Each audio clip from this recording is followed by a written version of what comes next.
کیا تمہارا عدیل کے ساتھ کوئی جھگڑا ہوا ہے؟ مجھے اس کا اپنے معاملے میں ٹانگ اڑانا بالکل پسند نہیں۔ میں کپڑے تبدیل کر لوں، ایاز بھائی آتے ہی ہوں گے۔ وہ اس بحث کو سمیٹتے ہوئے کمرے سے نکل گئی، مگر چٹک کر رکنا پڑا۔ عدیل گیا نہیں تھا، دروازے کے باہر ہی رک گیا تھا۔ چلو اچھا ہے، سب سن لیا ہے۔ وہ آگے بڑھ گئی۔ خالہ کے ہاں ہمیشہ کی طرح کھلے دل سے استقبال کیا گیا۔ رات یہ سب دیر تک جاگتے اور باتیں کرتے رہے۔ آج کل خالہ ایاز بھائی کے لیے لڑکیاں دیکھ رہی تھیں۔ وہ اب جلد ہی ان کی شادی کرنا چاہ رہی تھی۔ یہی موضوع گفتگو رہا اور ان کی باتیں سن کر مسکراتے ایاز بھائی اس سے بہت اچھے لگے۔ صبح وہ ایاز بھائی کے ساتھ کالج گئی تھی۔ واپسی پر البتہ کہہ دیا تھا کہ اس کی دوست کا گھر انہی کی کالونی میں ہے، وہ گاڑی پر آتی ہے، لہٰذا وہ بھی اس کے ساتھ آ جائے گی۔ لیکن اس کی نوبت ہی نہیں آئی۔ ابھی دوسرا پیریڈ ہی آف ہوا تھا کہ اسے اطلاع ملی پرنسپل کے آفس میں کوئی اس کا انتظار کر رہا ہے، اور آفس میں عدیل کو دیکھ کر وہ حیران رہ گئی۔ رانا، انٹی آصفہ کی طبیعت ٹھیک نہیں ہے، تم جلدی سے میرے ساتھ چلو۔ ماں کی بیماری کا سن کر قدموں تلے سے زمین کھسک گئی۔ اس نے کیسے چھٹی کی اجازت لی، کس طرح عدیل کے ساتھ باہر آ کر اس کی گاڑی میں بیٹھی، کچھ پتہ نہیں چل رہا تھا۔ سارا دھیان ماں کی طرف تھا۔ کیا ان کی طبیعت زیادہ خراب ہے؟ اس نے مختصر کہا تھا، حالانکہ اس کی عادت کے خلاف تھا۔ کچھ دیر بعد اسے احساس ہوا کہ وہ گھر کی جانب نہیں جا رہی، تو عدیل سے پوچھنے لگی، انٹی ہسپتال میں ہیں؟ اس نے نگاہ سامنے روڈ پر رکھتے اور ریش ڈرائیونگ کرتے جواب دیا تو وہ رونے لگی۔ یا اللہ، میری ماں کو کچھ نہ ہو، مالک رحم کر ہمارے حال پر۔ وہ روتی رہی اور چادر سے آنسو پوچھتی رہی۔ عدیل کی غیر معمولی چپ اسے کچھ انہونی کا احساس دلا رہی تھی۔ پھر آبادی ختم ہوئی اور ایسا علاقہ شروع ہوا جہاں تعمیر جاری تھی۔ یہ کسی نئی آبادی کے آثار تھے۔ ایسے ہی زیر تعمیر ایک عمارت میں جا کر اس نے گاڑی روک دی۔ یہ اسپتال تو نہیں ہے؟ کہاں لائے ہو مجھے؟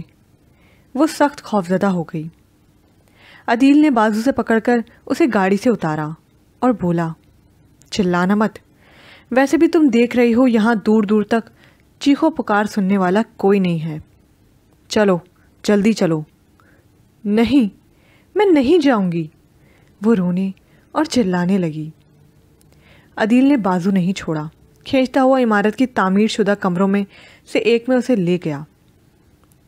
یہاں 3 اور لڑکوں کو دیکھ کر وہ تو مارے خوف کے رونا اور چلانا ہی بھول گئی۔ آ گئے ہیں کیا؟ عدیل نے ان سے پوچھا۔ بس پہنچنے والے ہیں، ابھی عاقب کا فون آیا تھا، وہ تینوں اٹھ کر باہر نکل گئے۔ مجھے کیوں لائے ہو؟ سسکنے لگی۔ اتنی بھولی ہو، سمجھ میں نہیں آیا کیوں لایا ہوں؟ پلیز رحم کرو میرے حال پر، کیا بگاڑا ہے میں نے تمہارا؟ بس اتنی سی اکڑ تھی؟ ارے جب تم لڑکیاں اتنی سی بات پر پیر پکڑنے کو تیار ہو جاتی ہو تو اتراتی کس بات پر ہو؟ کس برتے پر بڑھ بڑھ کر بول رہی تھی؟ کیوں بھولتی ہو اپنی اوقات؟ تم دل بہلانے کی چیز ہو، مرد کے عیش کے سامان میں سب سے اہم سامان، یاد رکھو، چور چور کر کے پھینک سکتا ہوں تمہیں، اس سر کو ہمیشہ کے لیے جھکا سکتا ہوں، لیکن تسلی رکھو، میرا ایسا کوئی ارادہ نہیں ہے۔ نکاح خواہ کو بلوایا ہے، آتا ہی ہوگا۔ نکاح؟ اس نے بڑی رکت سے یہ لفظ ادا کیا۔ کیوں، اعتراض ہے نکاح پر؟ ویسے ہی راضی ہو؟ وہ خباثت سے ہنسا تھا، پھر بولا، طلاق نکاح کر رہا ہوں۔ تمہیں اعتراض تھا نا؟ تم انکار کا ارادہ لیے بیٹھی تھی، بس اسی لیے یہ قدم اٹھانا پڑا۔ یہ نکاح خفیہ رہے گا، گھر میں اس کا ذکر نہیں کروں گا، یہ تو بس اس لیے کر رہا ہوں کہ تم میری پابند ہو جاؤ، انکار نہ کر سکو۔ باقی جب ابا چاہیں گے تب کر لیں گے۔ اور سنو، گھر جا کر واویلا کرنے کی کوشش مت کرنا، ثبوت کوئی نہیں ہے تمہارے پاس۔ اگر واویلا کرو گی بھی تو نقصان اپنا ہی کرو گی۔ جو شادی 1.5 سال کے بعد ہونا ہے وہ ابا فوراً کر دیں گے، اور اگر انہوں نے نہ بھی کی تو طلاق دینے سے پہلے میں اپنا حق تو ضرور وصول کروں گا۔ تمہیں پتہ چل ہی گیا ہوگا، میرے لیے کچھ بھی مشکل نہیں ہے۔ وہ معاف ذہن لیے بیٹھی مسلسل آنسو بہا رہی تھی۔ ذہن بالکل کام نہیں کر رہا تھا۔ کب نکاح ہوا، اس نے کہاں سائن کیے، کچھ ہوش نہیں تھا۔ مبارک ہو۔ اس نے مٹھائی کا ٹکڑا زبردستی اس کے منہ میں ڈالا تو اسے اپکائی آ گئی۔ دل بے ایمان ہو رہا ہے۔ اب تو چیز بھی اپنی ہو، لیکن وقت کا تقاضا کچھ اور ہے۔ تمہیں کالج کے گیٹ پر اتارنا ہے۔ وہ اسے تھام کر گاڑی تک لانا چاہتا تھا، لیکن اپنی جانب بڑھنے والے اس ہاتھ کو دیکھ کر جیسے اس کی ساری ہنسیں بیدار ہو گئیں۔ وہ خود اپنی جگہ سے اٹھی اور لرزتی ٹانگوں کے ساتھ گاڑی میں آ بیٹھی۔ یہاں سے کالج تک کا فاصلہ اور کالج سے گھر تک کا فاصلہ دل پر جو بیت رہی تھی وہی جانتی تھی۔ جی چاہتا تھا چیخ چیخ کر روئے اور لوگوں کو بتائے اس کے ساتھ کیا ہوا ہے، لیکن وہ جانتی تھی عدیل جیسا شخص اگر مکر گیا تو پھر اس کی زندگی کیا ہوگی۔ وہ تو اس نکاح کا کوئی ثبوت اپنے پاس نہیں رکھتی۔ اس کے حق میں بہتر ہوا کہ روحی اور انیلا بازار گئی ہوئی تھیں۔ خالہ کچن میں تھی، ایاز بھائی تو آفس سے 4-5 بجے کے قریب ہی لوٹتے تھے۔ تکیے میں منہ چھپا کر وہ خوب روئی اور ساری چیخیں اس میں دفن کر دیں۔ وہ ماں کے پاس جانا چاہتی تھی، لیکن یہ خیال کہ وہاں بھی وہ بھی موجود ہوگا اس کے پاؤں میں زنجیر ڈال دیتا تھا۔ اس پر کپ کپی طاری ہونے لگی اور کچھ دیر بعد تیز بخار نے آ لیا۔ ایاز بھائی پڑوس میں رہنے والے ڈاکٹر صاحب کو بلا لایا۔ انہوں نے دوا لکھ کر دی۔ رات 10 بجے تک اس کا بخار خاصا کم ہو چکا تھا، لیکن وہ بری طرح نڈھال دکھائی دیتی تھی۔ گیٹ کی بیل بج رہی تھی۔ اس وقت وہ سب اسی کے گرد جمع تھے اور اسے کچھ نہ کچھ کھا لینے کے لیے کہہ رہے تھے۔ ایاز گیٹ پر گیا۔ واپسی پر عدیل بھی ساتھ تھا۔ وہ سب تو تپاک سے ملے، لیکن رانا کو لگا اس پر ایک بار پھر کپ کپی طاری ہونے لگی ہے۔ چلو میں تمہیں لینے آیا ہوں۔ اسے بہت تیز بخار رہا ہے، آج کا دن ریسٹ کرنے دو، کل ایاز چھوڑ آئے گا، خالہ سمجھا رہی تھی۔ نہیں، اسے آج ہی جانا ہے، مجھے ابا نے بھیجا ہے۔ میں تایا ابا سے خود بات کر لیتی ہوں، انہیں بتا دیتی ہوں کہ ابھی میں آنا نہیں چاہ رہی۔ اس کے جھوٹ پر وہ خاموش نہیں رہ سکی۔ اچھا؟ عدیل نے اس کی آنکھوں میں آنکھیں ڈال کر کچھ جتایا تھا۔ ہاں، میں کل ہی آؤں گی۔ اس کا لہجہ اٹل تھا۔ عدیل کچھ دیر بیٹھا۔ خالہ چائے اور کھانے کے لیے کہتی رہیں، لیکن وہ نہیں مانا۔ یہاں سے جانے کے بعد اس نے رانا کو فون کیا تھا۔ تمہاری بھلائی اسی میں ہے کہ میری بات مانتی رہو، ورنہ تم پھر مجھے تو جانتی ہو۔ ہاں، میں یہ وعدہ کرتا ہوں اگر تم میری بات مانتی رہیں تو میں رخصتی تک انتظار کروں گا۔ کل آؤں گا تمہیں لینے کے لیے، تیار رہنا۔ اور یہ بھی سن لو، مجھے تمہارا ان رشتہ داروں کے گھر جا کر رہنا بالکل پسند نہیں ہے۔ آئندہ اس سلسلے میں بھی احتیاط رکھنا۔ نفرت تو لہو بن کر اس کے جسم میں دوڑ رہی تھی، اور اب ایک اور جذبے نے بھی سر اٹھایا تھا۔ میں دیکھتی ہوں عدیل صاحب، کہاں تک جاتے ہو تم؟ عورت کو مرد کی عیاشی کے لیے پیدا کی گئی حقیر ہستی کہا تھا نا تم نے تو بس یہ میرا عہد ہے۔ یہ حقیر ہستی تمہیں چین سے نہیں جینے دے گی۔ اپنے لیے دیکھے میرے تمام خواب تم نے جلا کر راکھ کر دیے ہیں، تو اب میری زندگی کا مقصد تمہیں بھی خوشیوں سے محروم کر دینا ہی ہوگا۔ وہ خود سے عہد باندھ رہی تھی۔ یہاں پر یہ پارٹ اختتام کو پہنچا۔ مزید پارٹ سننے کے لیے اردو ناول زبر پرائڈ کو لائک کیجیے، سبسکرائب کیجیے، شیئر کیجیے، کمنٹ کرنا مت بھولیے گا۔